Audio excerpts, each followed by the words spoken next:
ओम ब्रह्मानंदं परमसुखदं केवलं ज्ञानमूर्तिं द्वन्द्वातीतं गगनसदृशं तत्त्वमस्यादिलक्षणम् एकं नित्यविमलमचलं सर्वादिसाक्ष्यभूतं भावातीतं त्रिगुणरहितं सद्गुरुतं नमामि।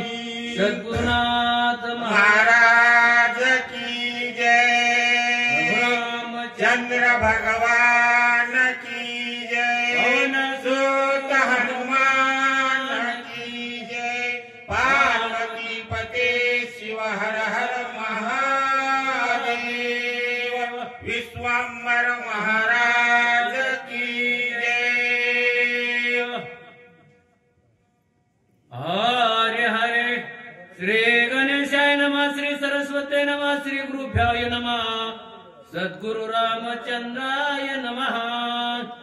आईसे चिंतिता रावण करोनी विसरला भोजना, विसरला उदक पाना, अति चिंता मनी पीडितय। प्रभु रामचंद्र भगवान की जय।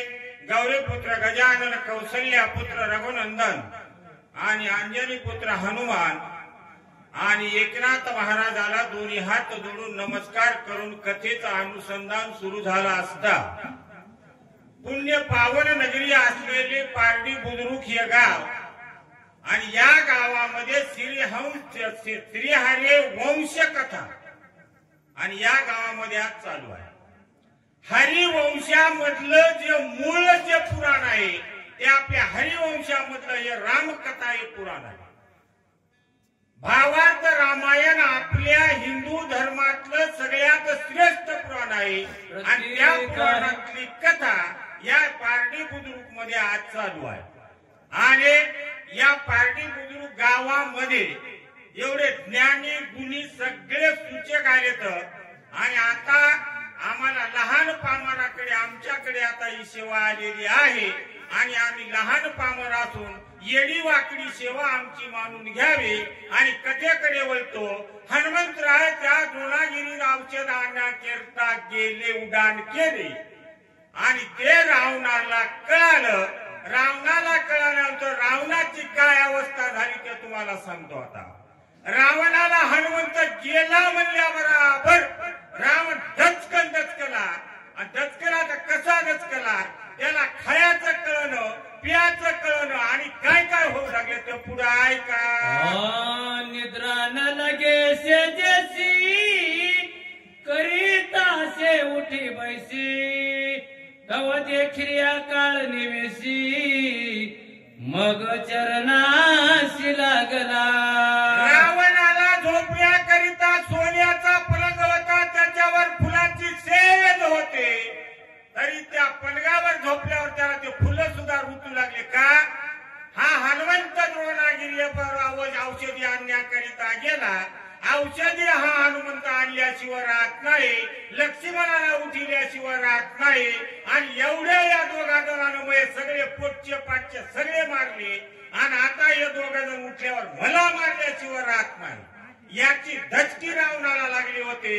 हा मंचकावर जरी झोपला तरी फुलं रुतू लागले, उठू लागला, बसू लागला आणि झोप येईन गेली आणि पुढे काय काय होऊ लागलं। चारे मुखे सरतीला दारा विकट विकराळा, ढगढगीत या नेत्र गोळा, जैसे इंगळ खंदिराचे।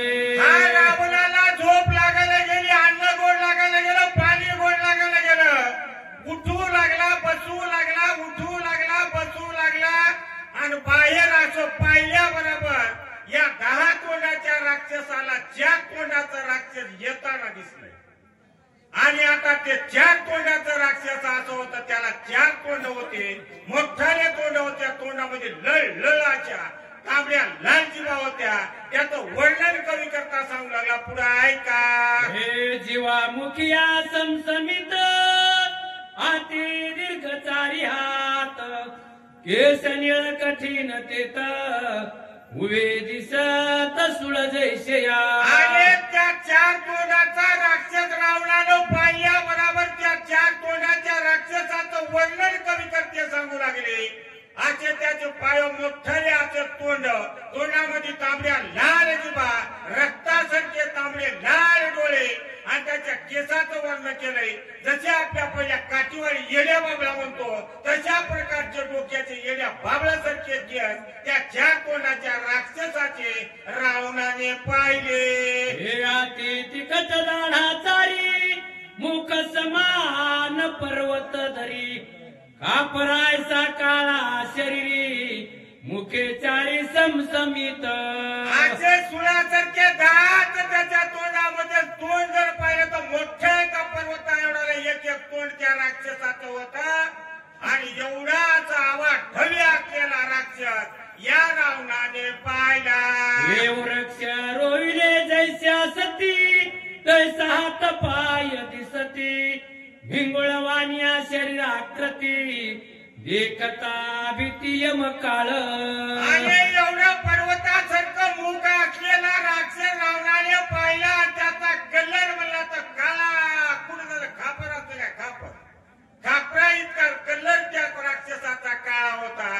त्याचे हात आणि पाय जसे एखादे मोठ्याने झाडं असतात, त्या झाडं जसे उभ्या असल्यावर बुडं दिसतात, तशा प्रकारचे त्या राक्षसाचे पाय होते. हे अति भयानक शरीर, त्यात पार्थे दशशिर, वाजावनिया सत्वर, आपती पर्वतेंद्रिया ठाकावा.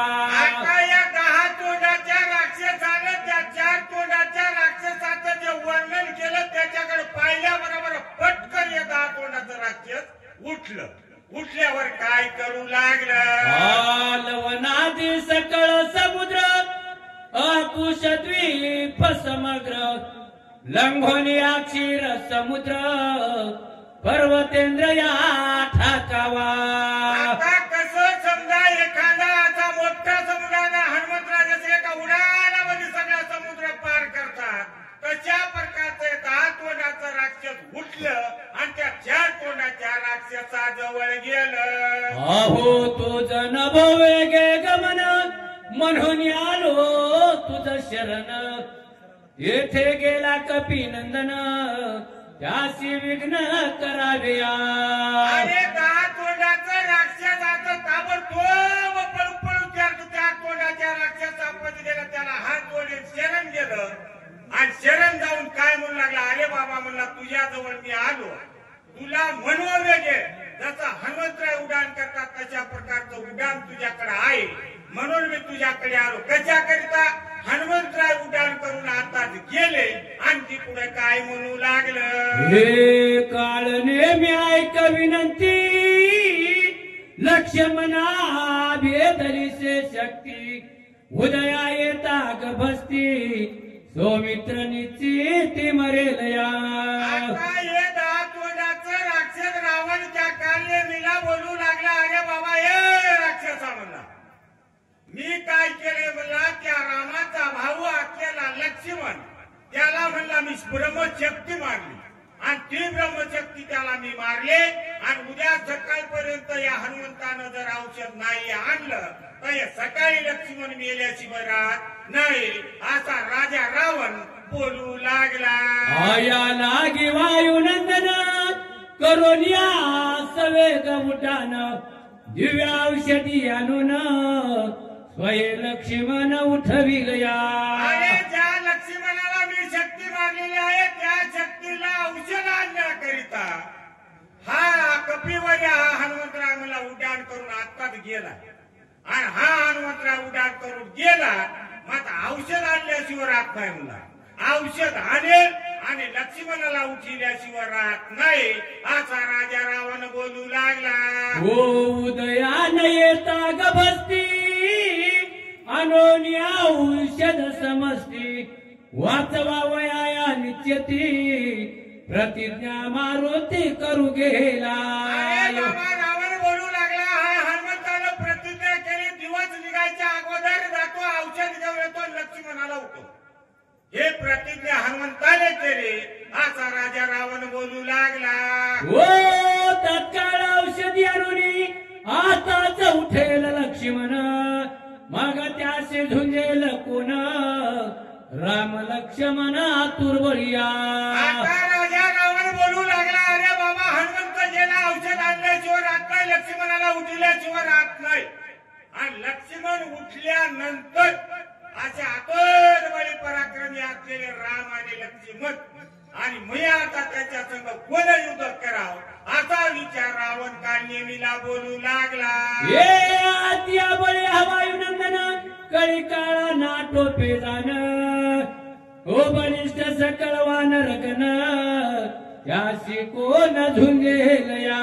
अरे राम आणि लक्ष्मण असे बलाढ्य पराक्रमी दोघ जण भाऊ आहेतच, म्हणला त्यांच्या सोबत जो वानर आहे